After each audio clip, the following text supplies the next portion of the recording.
This is how long it's gonna take you to burn fat, build muscle, fix that injury, and become the best version of you. I don't know.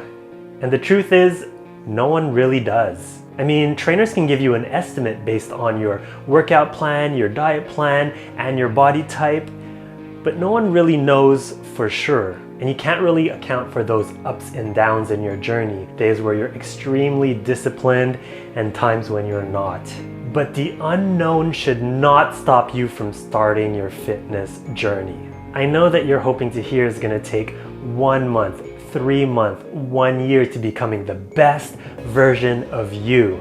But it might take 1 year, 3 years, 5 years. And even if it does, don't let that deter you. You're headed in that direction anyway.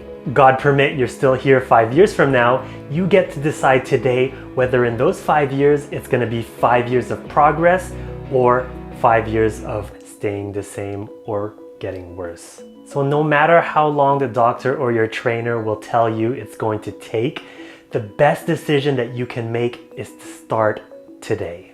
You totally got this and you always will.